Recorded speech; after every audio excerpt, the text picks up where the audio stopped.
बिस्मिल्लाहिर्रहमानिर्रहीम। Dear students, अस्सलाम वालेकुम। आज हमारा 19 लेक्चर है ऑनलाइन क्लासेस का, और बल्कि आज जो है लास्ट लेक्चर है। आज हमारा यूनिट 4 कंप्लीट हो जाएगा और माशाल्लाह पूरा सिलेबस जो है कंप्लीट हो जाएगा। सो क्रिस्टलोग्राफी हम पढ़ रहे थे, और जो पिछले वीक के कंटिन्यूएशन में हमारा टॉपिक था क्रिस्टल डिफेक्ट्स। ठीक है, तो उसमें हमने 3 टाइप के क्रिस्टल जो है डिस्कस कर लिए थे। आज जो है हम लास्ट वाला पढ़ेंगे। हमने डिस्कस किया था कि हमारे पास मेनली दो टाइप्स होती हैं क्रिस्टल डिफेक्ट की। एक को हम कहते हैं पॉइंट डिफेक्ट, ठीक है जी। एक को हम कहते हैं पॉइंट डिफेक्ट, और जी दूसरे को हम कहते हैं line defect.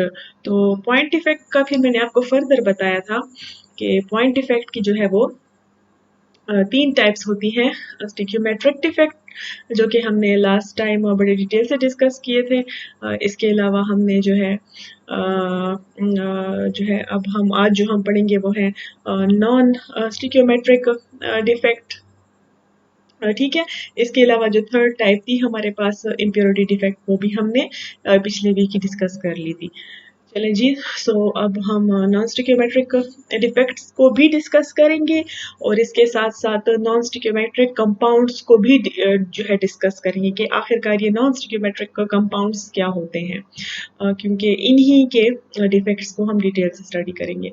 Non stoichiometric compounds are the chemical compounds, almost always solid inorganic compounds having elemental composition whose proportions cannot be represented by a ratio of small natural numbers.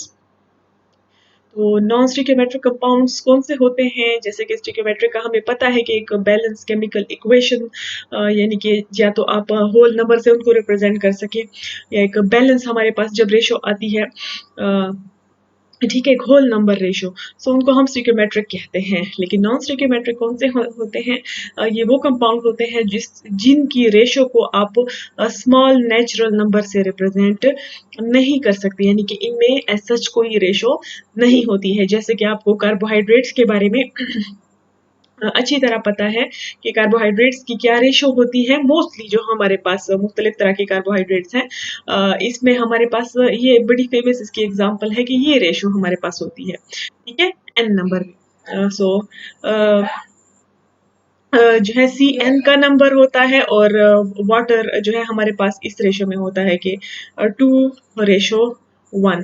Hydrogen जो है उसकी ratio 2 होती है, और oxygen की ratio 1 होती है। सो हम एक रेशो को हमेशा लेके चल सकते हैं। फॉर एग्जांपल, अगर N का नंबर हमारे पास जो है वो 2 हो, तो कार्बन जो है वो हो जाएगा C2, और H का नंबर जो है वो हमारे पास बन जाएगा 4, और ऑक्सीजन की रेशो हमारे पास बन जाएगी 2। तो आप देख सकते हैं कि हम इसको कह सकते हैं स्मॉल नेचुरल नंबर की रेशो में मौजूद है, ठीक है, स्टिक्योमेट्रिक कंपाउंड है। लेकिन नॉन स्टिक्योमेट्रिक कंपाउंड जो है वो आप इस तरह की स्मॉल नंबर रेशो से आप उनको रिप्रेजेंट नहीं कर सकते। So in such materials, some small percentage of atoms are missing, or too many atoms are packed into an otherwise perfect lattice work. So यहाँ पे दो तरह के केस हमारे पास अराइज हो सकते हैं। या तो कुछ एटम्स जो हैं इसमें से लेटिस जो उसकी होती है, क्रिस्टल लेटिस, जाहिर बात है क्रिस्टल तो ये होते हैं, लेकिन क्रिस्टल डिफेक्ट की हम बात कर रहे हैं। या तो पहला केस ये है कि कुछ एटम्स जो है वो यहाँ से मिसिंग होते हैं, और दूसरा केस ये है कि बहुत ज़्यादा जो हमारे पास एटम है वो एक जगह पर पैक्ड होते हैं लैटिस में। सो दो केसेस होंगे, या मिसिंग होंगे या एक्स्ट्रा एटम्स मौजूद होंगे। तो इस वजह से वो जो एक प्रॉपर रेशो होनी चाहिए, जो कि इवन लेटस में भी होती है, क्रिस्टल स्ट्रक्चर में भी होती है, आपको यहाँ पे वो नजर नहीं आएगी, यानी कि एक डिफेक्ट है। अच्छा जी सर, सो फर्दर हम स्टिक्योमेट्रिक कंपाउंड को डिस्कस करते हैं कि their compound is these are substance that exhibit variable composition but retain the same structure type। ठीक है, एक इनकी खसूसियत ये है कि इनकी कंपोजिशन जो है वेरिएबल होगी। कंपोजिशन का मतलब एटम्स का नंबर जो है, ठीक है, वो वेरिएबल होगा, कहीं ज़्यादा कहीं कम, लेकिन इनकी जो स्ट्रक्चर टाइप है वो हमेशा एक जैसी होगी। फॉर एग्जांपल, अगर हम बात करें कि 1000 डिग्री सेंटीग्रेड पर the composition of iron monoxide की जो कंपोजिशन है 1000 डिग्री सेंटीग्रेड पर, वो किस तरह होती है, मतलब कंपोजिशन जो है वो उसकी वेरी होगी, और वेरी किस तरह होगी, ये देखिए कि आयरन जो है 0.89 टू आयरन 0.96 ऑक्सीजन, ठीक है। सो 0.89 से 0.96 तक इसकी वैल्यू रेंज कर सकती है। मतलब ये थोड़ी सी आपको बात ज़रा अजीब सी लगेगी कि एटम हमारे पास या एक होगा या दो होगा, मल्टीपल होगा। अब ये 0.96 एटम का क्या मतलब है, ठीक है। तो ये चीज़ अब हम डिटेल से जब पढ़ेंगे आगे डिफेक्ट्स में भी आपको समझ आ जाएगी इसका क्या मतलब है। चलिए जी, सो ग्रेजुअल चेंज, हाँ सच, ये जो कार्बन मोनोऑक्साइड की इन्होंने बात की, इसको यूजुअली रेफर किया जाता है वो साइट, ठीक है। सो और जनरली हम इसको इस तरह रिप्रेजेंट कर सकते हैं कि आयरन का नंबर जो है वो हमेशा 1 से लेस होगा। कितना लेस होगा जी, एक्स अमाउंट इस आप माइनस कर लें, ठीक है। और ऑक्सीजन, अगर मतलब ऑक्सीजन और आयरन 1:1 रेशो में है, सो आयरन का नंबर थोड़ा सा 1 से कम होगा। कितनी क्वांटिटी कम होगी डिपेंड कर सकती है, जैसे यहाँ पे 0.89 है, यहाँ 0.96 है। चले जी, आगे चलते हैं। Gradual change in the size of the unit cell occur as a composition is varied, but all the feature of the rock salt structure are retained throughout this composition range, ठीक है। तो एक चीज कॉमन होगी कि rock salt का, यानी कि जो भी उसकी उसका मेन स्ट्रक्चर है, मेन स्ट्रक्चरल प्रॉपर्टीज बरकरार रहेंगी, सिर्फ और सिर्फ जो चीज चेंज हो रही है वो क्या है, composition है, ठीक है। So the fact that the lattice parameter of the compound varies smoothly with the composition is definitely defining criteria of the non-stoichiometric compound, because a discontinuity in the values of the lattice parameter indicate the formation of the new crystal phase, ठीक है। तो यहाँ पे हमारे पास जो crystal phase है वो same रहता है, और जो है उसमें चेंज नहीं आता एज सच के, ठीक है। तब अगर चेंज हो भी रहा है तो वो बहुत स्मूथली चेंज हो रहा है, ठीक है ना।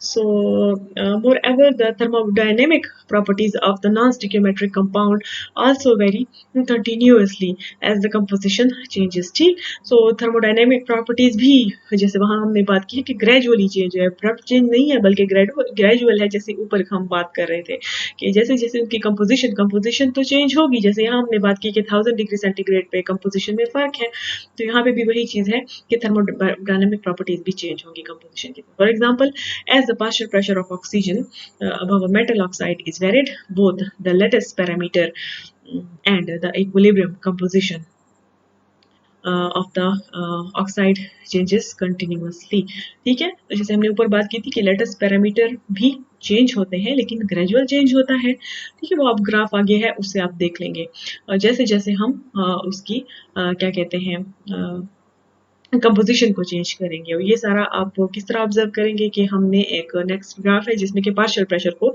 ड्रा किया हुआ है मेटल ऑक्साइड के ऊपर। So the gradual change in the lattice parameter of the solid as a function of its composition is known as Vegard's rule, ठीक है। So जो इसके लेटेस्ट पैरामीटर में चेंज आता है किसी भी सॉलिड के, ठीक है, इसकी कंपोजिशन की, यानी कंपोजिशन को आप चेंज कर रहे हैं तो उसमें उसके लेटेस्ट पैरामीटर में भी चेंज आ रहा है। इस चेंज का नाम क्या है, या इस रूल का नाम क्या है, वेगार्ड्स rule. So table 23.1 lists some representative non-stoichiometric hydride oxides and sulfides, कुछ एग्जांपल के तौर पे दिए हुए हैं non-stoichiometric compounds. Note that as the formation of the non-stoichiometric compound require overall change in the composition, it also require at least one element to exist in more than one oxidation state, ठीक है जी। So non stoichiometric compound में क्या होता है कि composition तो very होती ही है, लेकिन जो ये एक चीज़ आपको कुछ हद तक कॉमन नज़र आएगी कि एक जो इनमें एलिमेंट होता है उसकी ख़ासियत ये होती है कि वो वेरिएबल ऑक्सीडेशन स्टेट शो करता है। सो वेरिएबल ऑक्सीडेशन स्टेट का आपको पता होगा कि मेनली जो डी ब्लॉक एलिमेंट्स हैं, एफ ब्लॉक एलिमेंट हैं, वो वेरिएबल ऑक्सीडेशन स्टेट शो करते हैं। इसके अलावा जो हायर पी ब्लॉक एलिमेंट के मेंबर हैं हैवी, वो भी ये शो कर सकते हैं।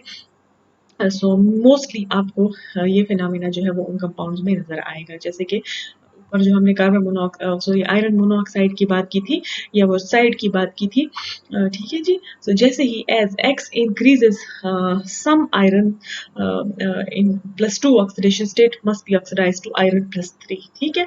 इस चीज़ को हम आगे डिटेल से पढ़ेंगे कि जैसे जैसे हम मतलब एक्स का नंबर जो है इसमें इंक्रीज होता जा रहा है, तो होता क्या है कि +2 से आयरन कन्वर्ट होता है +3 ऑक्सीडेशन स्टेट में। Hence the deviation from the stoichiometry are common for the D and F log element which commonly adopt 2 or more oxidation state, ठीक है।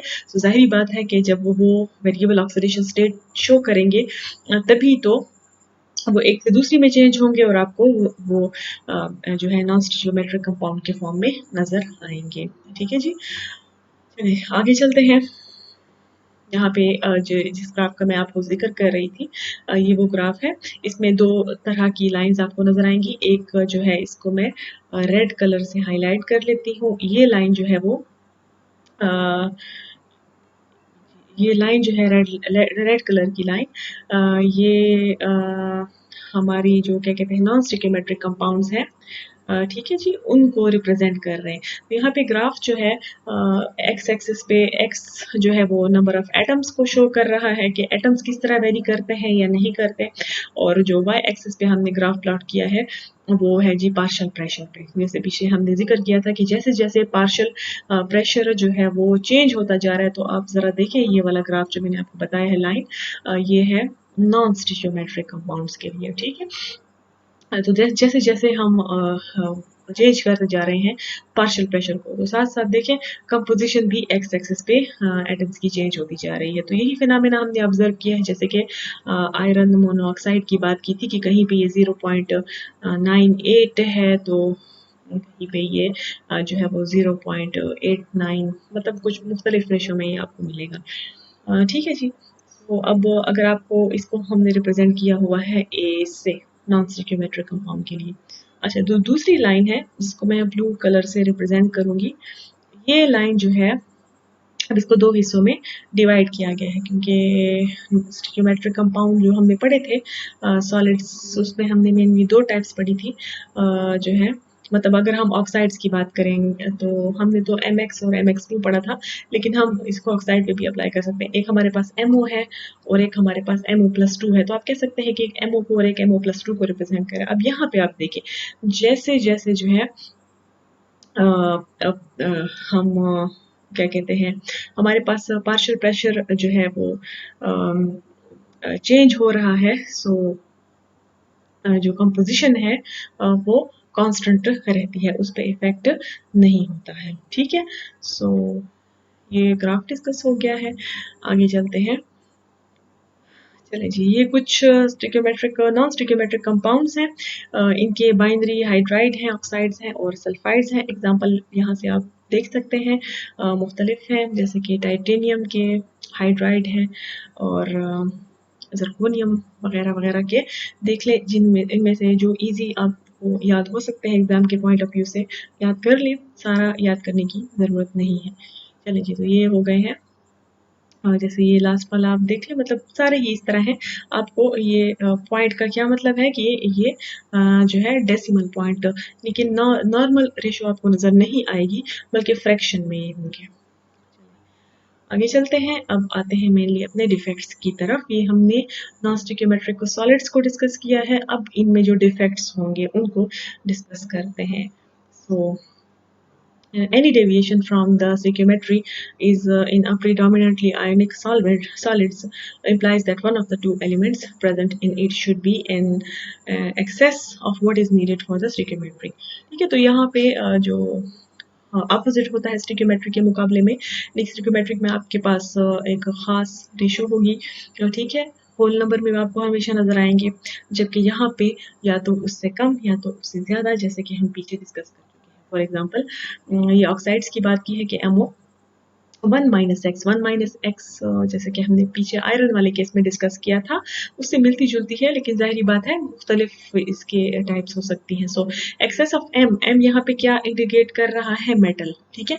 So M may be due to the presence of extra metal atom in the interstitial position, तो यहाँ पे अगर हमारे पास m ज्यादा है, देखिए आपको यहाँ क्लियरली नजर आ रहा होगा, पहले ये भी 1 था, ये भी 1 था, लेकिन अब हो क्या गया, इसके 1 में से x माइनस कर लें, तो ये हमेशा 1 होगा और ये 1 से कम होगा। तो अब इसका क्या मतलब है कि मेटल हमेशा ज्यादा है और ऑक्सीजन कम है। तो ये मेटल के ज्यादा होने और ऑक्सीजन के कम होने के मुख्तलिफ रीजन हो सकते हैं। इन्हीं रीजन को यहाँ पे थोड़ा सा डिस्कस किया गया है कि ये मेटल क्यों ज़्यादा हो सकता है। पहली रीज़न ये है कि या तो कुछ में एक्स्ट्रा मेटल्स जो है वो इंटरस्टिशियल पोजीशन में लॉक हो जाएंगे, ठीक है ना, उसमें प्रेजेंट होंगे। It may be also due to the presence of oxygen vacancy in greater number than to the metal vacancy। दूसरा रीजन ये हो सकता है कि जी हमारे पास वैकेंसीज तो होती हैं, जैसे हमने पिछले डिफेक्ट्स में डिस्कस किया था, तो अब उन वैकेंसी में ऑक्सीजन की जो है वैकेंसी ज़्यादा होगी एज़ कम्पेयर टू मेटल की वैकेंसी। जब ऑक्सीजन की वैकेंसी यानी कि ऑक्सीजन ज़्यादा एब्सेंट होगा तो मेटल ऑटोमेटिकली ज़्यादा हो जाएगा। अच्छा, सो तीसरा केस क्या है कि this would also require that the metal is present in more than one oxidation state as the charge neutrality of the solid can not be maintain otherwise. या तो हमारा जो मेटल है, जाहिर बात है, वो जो है वेरिएबल ऑक्सीडेशन स्टेट में एग्जिस्ट करता है, क्योंकि अगर ऐसा नहीं होगा तो चार्ज की न्यूट्रलिटी जो है वो बरकरार नहीं होगी, यानी कि या तो पॉजिटिव चार्ज ज़्यादा हो जाएगा या नेगेटिव चार्ज ज़्यादा हो जाएगा, लेकिन ऐसा होता नहीं है। इट मीन्स के ऑक्सीडेशन स्टेट वेरिएबल है। चलें, so charge neutrality may also be maintained by electronic defects, electrons are hole trapped at the defects। चलें जी, आगे चलते हैं।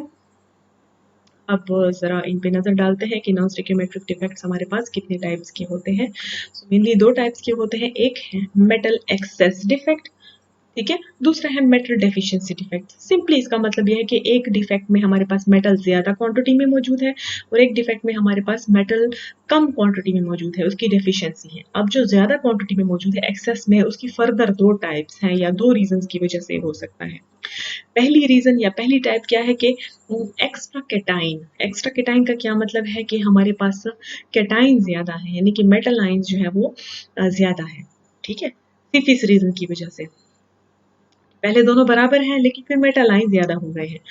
दूसरा जो रीज़न है वो इसका ये हो सकता है कि जो हमारे पास एनाइन है, ठीक है, एनाइन वैकेंसी क्रिएट हो गई है, ठीक है जी। सो एनाइन की अगर वैकेंसी क्रिएट हो जाए, एनाइन को अगर हम रिमूव कर दें तब भी वही सेम बात हो जाएगी। चलें जी, सो यानी कि मेटल एक्सेस में हो जाएगा। चलिए अब इसकी डिटेल से इसको देखते हैं, फिर आपको ये ऑटोमेटिकली खुद ही समझ आ जाएगा।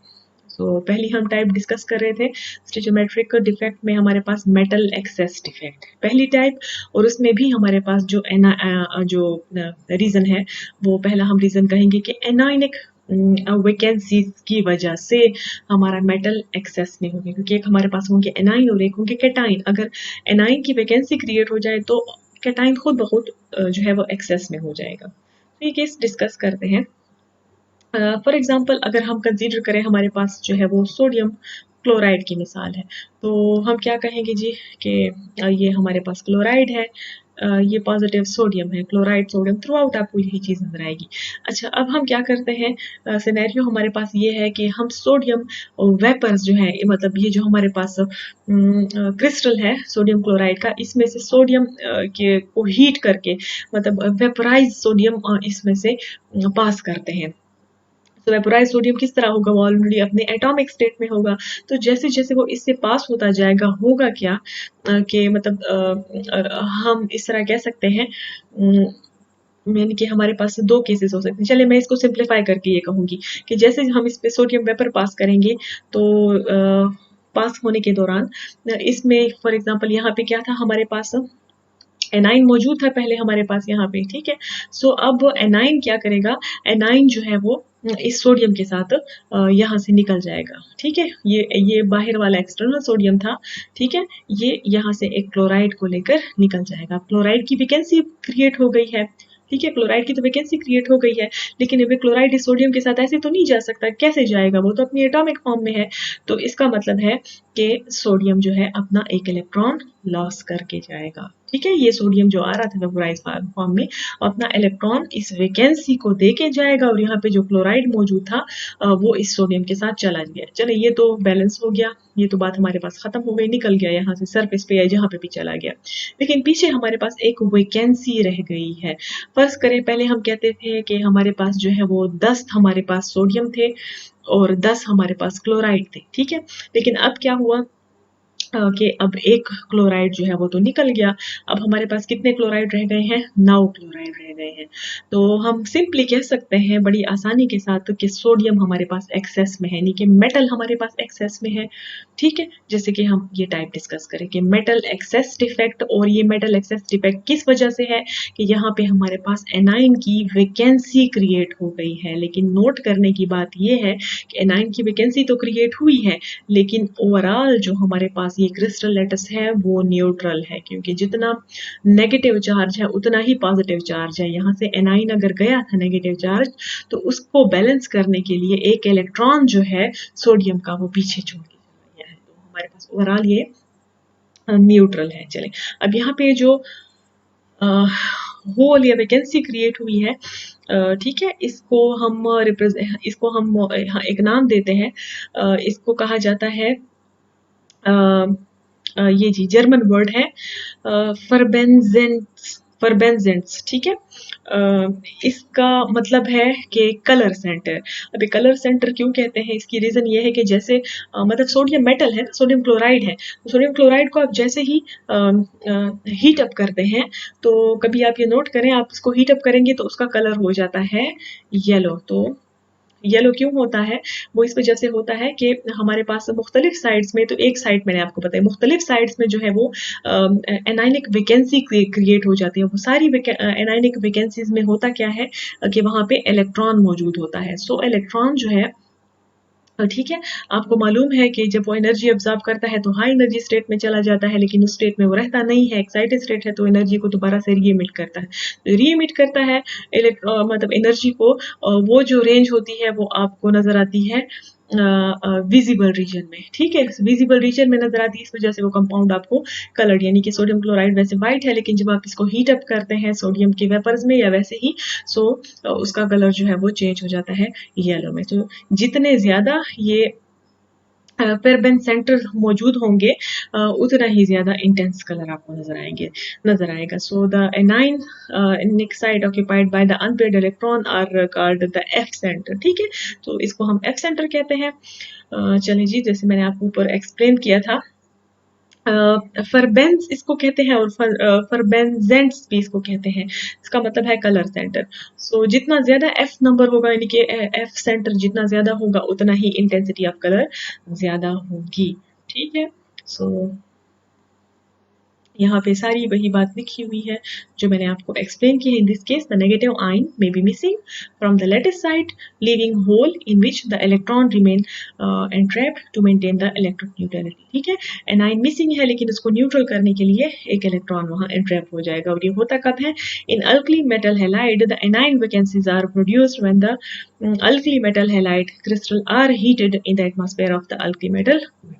ठीक है, सो जब आप अल्कली मेटल हैलाइड को उसके वेपर्स में हीट अप करेंगे तो ये सिनेरियो आपको नजर आएगा। दूसरा जो टाइप थी हमारे पास मेटल एक्सेस डिफेक्ट की, वो थी एक्स्ट्रा कैटाइन की वजह से। ठीक है, एक था वो एनाइनिक वैकेंसी की वजह से, और दूसरी जो इसकी टाइप है या रीजन है वो है एक्स्ट्रा कैटाइन की वजह से। अब एक्स्ट्रा कैटाइन कैसे होगा? वहाँ तो पूरा एनाइन गायब था, अब यहाँ पे एक्स्ट्रा कैटाइन आ जाएंगे जो पहले लेटेस में मौजूद नहीं होंगे, लेकिन लेटेस में बाद में एंटर हो जाएंगे। तो कैसे एंटर होंगे, अब इसके लिए फिर से हम एक सिनेरियो समझते हैं। फॉर एग्जांपल हमारे पास जो है वो अब मौजूद है जिंक ऑक्साइड। ठीक है, जिंक ऑक्साइड की एक लेटेस मौजूद है, ये देखिए, ये स्मॉल वाला जो है ब्लू कलर जिंक है और ये बड़ा ऑक्सीजन ग्रे कलर जो है वो ऑक्सीजन को रिप्रेजेंट कर रहा है। तो जिंक ऑक्साइड की लेटेस मौजूद है। तो जैसे ही आप जिंक ऑक्साइड को जिंक वेपर्स की मौजूदगी में हीट अप करते हैं, तो अब क्या होगा कि कुछ जिंक के एटम्स जो हैं यहाँ पे जो है हमारे पास इंटरस्टाइसिस तो मौजूद हैं, तो वो इंटरस्टाइसिस में ट्रैप हो जाते हैं। ठीक है, खाली जगहों के अंदर जिंक मेटल इजाफी आ जाता है। पहले जो इसका लेटस है वो तो रहता है, इजाफी इंटरस्टाइसिस में आपको जिंक नजर आएगा। अब जिंक वहां भी न्यूट्रल हालत में तो जो है नहीं रहेगा, वो क्या करेगा कि इलेक्ट्रॉन जो है वो रिलीज कर लेगा। The zinc electron release stay associated to the interstitial cation, ठीक है। अब जो है हमारे पास जो जो भी इंटरस्टाइसिस यानी कि जो स्पेसेस मौजूद हैं उसमें इलेक्ट्रॉन ये जब लूज करने के बाद ये उनके साथ एसोसिएटेड हालत में रहेगा। सो उसके बाद देखते हैं ज़रा क्या होता है। This is due to the movement of the metal ion to the interstitial sites and the electrons to the neighboring site, ठीक है। तो इलेक्ट्रॉन नेबरिंग साइट में चले जाएंगे और जिंक जो है वो इंटरस्टाइसिस में चला जाएगा। तो फिर से यहीं पे यहाँ पे वो केस जो है हम कहेंगे कि बरकरार रहता है कि जो ओवरऑल न्यूट्रलिटी है वो तो बरकरार रही है, लेकिन अब मेटल एक्सेस में हो गए हैं। मेटल एक्सेस में होने का क्या मतलब है कि जिंक इजाफी यहाँ पे आ गया है, लेकिन उसने अपने इलेक्ट्रॉन लॉस कर लिए हैं, तो ओवरऑल जो हमारे पास चार्जेस हैं वो बैलेंस हो चुके हैं। लेकिन बात वही है कि मेटल एक्सेस में हो गया है, और एक्सेस में किस तरह आया है कि इसमें एक्स्ट्रा कैटाइंस आ गए हैं, ठीक है। सो जैसे कि हमने पिछले केस में डिस्कस किया था कि जब आप सोडियम क्लोराइड को हीटअप करते हैं तो वो हो जाता है येलो कलर का। इस तरह जब आप जिंक ऑक्साइड जब कोल्ड हालत में होता है तो ये जो है येलो होता है, नहीं वाइट होता है, और जब आप इसको हम क्या कहते हैं इसको जब हॉट करते हैं तो ये येलो हो जाता है, ठीक है। क्योंकि because it loses oxygen and zinc ion occupy the interstitial site, ठीक है। तो जब आप इसको हीट अप करेंगे तो हम यूँ भी कह सकते हैं कि इसका ऑक्सीजन लॉस हो जाता है, या फिर इंटरस्टिशियल पोजीशन में जिंक आयन जो है वो आ जाता है। सो इस वजह से इसका नंबर इंक्रीज हो जाता है। यहाँ पे वही सारी डिटेल बताई गई है दोबारा से, आप यहाँ से मजीद रीडिंग कर सकते हैं ताकि आप अपने नोट्स बना सकें या फिर लिखने में आपको आसानी हो। चले जी, लास्ट जो इसकी हमारे पास दूसरी जो टाइप थी, पहला हमारे पास मेटल एक्सेस था, अब है मेटल डेफिशिएंसी डिफेक्ट, ठीक है। सो नॉन स्टिचियोमेट्रिक कंपाउंड में हमारे पास अब जो दूसरी टाइप आ रही है वो है मेटल डेफिशिएंसी डिफेक्ट। तो ये उसका अपोजिट होगा जो हमने पिछली टाइप पढ़ी थी। यहाँ पे हमारे पास अब मेटल की डेफिशिएंसी क्रिएट होगी। चले जी, अब मेटल की डेफिशिएंसी को भी डिस्कस करते हैं। पहले इसको थोड़ा सा देख लेते हैं कि जनरली जो transition element exhibit this defect, यानी कि ये जो डिफेक्ट है मेटल डेफिशिएंसी का, वो आपको कहाँ पे नजर आएगा, उन एलिमेंट्स में नजर आएगा जिनमें ट्रांजिशन एलिमेंट होता है जिसकी वेरिएबल ऑक्सीडेशन स्टेट होती है। फॉर एग्जांपल फेरस ऑक्साइड जो है, ठीक है, जिसको हमने पहले भी पढ़ा था कि आयरन मोनोऑक्साइड, ठीक है। अच्छा, इज मोस्टली फाउंड इन इस कंपोजिशन, ये देखिए ये फिर से वही बात की गई है कि हाँ, कौन सी कंपोजिशन में होता है। ये आयरन का नंबर 0.96 भी होता है, 0.93 भी होता है, 0.96 और 8 या 93, ये मुख्तलिफ उसमें रेंज कर सकता है। लेकिन रीज़न क्या है, ये इस तरह क्यों होता है? This is due to the absence of the metal ion from its lattice sites and charge is balance by the ion having higher positive charge. अब इसका क्या मतलब है, इसको समझने के लिए हम यूँ कहेंगे कि ये देखिए हमारे पास ये आयरन मोनोऑक्साइड रेशो क्या है जिसकी बड़ी हमें सिंपल नज़र आ रही है कि 1:1 रेशो है, और आयरन जो है वो कौन सी ऑक्सीडेशन स्टेट में है, +2 में है। अगर हमें इसको इस तरह लिखें, ठीक है, ये है, और ऑक्सीजन -2, आयरन +2, ऑक्सीजन -2, फिर आयरन +2 और ऑक्सीजन -2 और आयरन +2 और ऑक्सीजन -2, ठीक है। तो हमारे पास हम कहेंगे कि लेटेस्ट में ये सारी रेशो मौजूद है, बड़ी आसानी से 1:1 रेशो है। लेकिन होता क्या है कि जब आप जो है इसको हीट अप करते हैं ऑक्सीजन के एटमॉस्फेयर में, यानी कि किसी भी तरीके से कुछ भी होके, या तो आप इसको ऑक्सीजन के एटमॉस्फेयर में हीट अप करते हैं, या वैसे ही मेटल है, ये मेटल ऑक्सीडाइज तो हो सकती है, ठीक है। तो हम कहते हैं कि यहाँ का एक आयरन जो है ना पूरा का पूरा वो रिमूव हो गया है, ठीक है। हम कहते हैं कि हमने इसको जो है ना ऑक्सीजन में हीट अप किया है इस मेटल को। सो जब बाहर से एक ऑक्सीजन आएगा, ठीक है, एटॉमिक या नेसेंट ऑक्सीजन, तो वो यहाँ के एक आयरन को अपने साथ ले गया और जो भी कंपाउंड बना के ना ऑक्साइड, ठीक है, वो यहाँ से रिमूव हो गया। यहाँ पे हमारे पास वैकेंसी क्रिएट हो गई है, गैप क्रिएट हो गया। चलिए अब देखिए अब हमारे पास किस तरह गैप क्रिएट हुआ कि ये सारे तो चार्जेस बैलेंस है, लेकिन यहाँ पे आपको इम्बैलेंस नजर आएगा, -2 का चार्ज ज्यादा हो गया। तो इस चीज को पूरा करने के लिए ये हमारे पास आप देखें आयरन +2 आयरन +2 इनमें मज़ीद गुंजाइश है कि ये अपना एक-एक इलेक्ट्रॉन लॉस कर लें, है ना गुंजाइश? तो ये मज़ीद एक इलेक्ट्रॉन लॉस कर ये एक इलेक्ट्रॉन लॉस कर लेता है और एक इलेक्ट्रॉन ये लॉस कर लेता है। तो अब ये पहले फेरस में थे, अब ये कन्वर्ट हो गए हैं फेरिक में, ठीक है? तो फिर से अगर हम चार्जेस को देखें यहाँ पे +9 है सॉरी +9 नहीं है, प्लस हमारे पास ये 8 है, ठीक है? +8 है और इस साइड पे हमारे पास -8 है, तो +8 -8 यानी कि हमारे पास न्यूट्रलिटी फिर से बरकरार हो गई है। लेकिन अगर आप अब रेशो को देखें, अब 1 to 1 रेशो नहीं रही, ठीक है? अब वो फॉर एग्ज़ाम्पल इसके सामने 1 है, इसके सामने 1 है, इसके सामने 1 है, अब इसके सामने कुछ भी नहीं है, तो इसका क्या मतलब है कि थोड़ा-सा टुकड़ा हम यहाँ से काट लेंगे, थोड़ा-सा टुकड़ा हम यहाँ से काट लेंगे, थोड़ा-सा आयरन का टुकड़ा हम इधर से काट लेंगे, ठीक है? अब उनको पूरा 1 तो नहीं मिला, कितना मिला होगा 0.98 इसको मिल गया 0.98 इसको 0.98 इसको 0.98 इसको, ठीक है? तो अब डिपेंड करता है कि कितने आयरन के जो आयरन +2 है वो यहाँ से लॉस्ट हुआ है और कितने आयरन +3 में कन्वर्ट हुए हैं। इस वजह से जो आपको रेशो नज़र आती है ना कि कहीं पे 0.989 से लेकर 98 तक इसकी वैल्यू रेंज करती है। सो इस वजह से ये आपको इस तरह की ऑक्सीडेशन स्टेट में नज़र आएंगे। सो ये यहाँ पे वही थ्योरी ये भी एक्सप्लेन की गई है कि आयरन ऑक्साइड को जब हीट किया जाता है ऑक्सीजन के एटमॉस्फेयर में, ठीक है? सो आयरन X0 जहाँ पे X का नंबर जो है वो 1 से कम होता है। The vacant cation sites are permanent, जैसे कि यहाँ पे एक कैटायन की साइट बिल्कुल खाली हो गई थी ना, ये देखें, ये बिल्कुल खाली हो गया था, इस कैटायन को मैंने बिल्कुल रिमूव कर दिया था, ठीक है? तो अब इस चीज़ को कमी को कैसे पूरा किया गया? Charge compensation by the conversion of the ferrous to the ferric.